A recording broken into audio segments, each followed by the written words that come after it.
ГСП онлайн. Городские новости сейчас.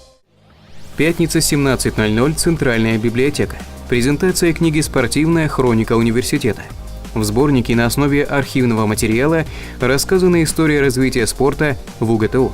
Вниманию читателей представлены биографии и фотоснимки профессиональных спортсменов и спортсменов-любителей, которые отстаивали честь нашего города на соревнованиях и турнирах.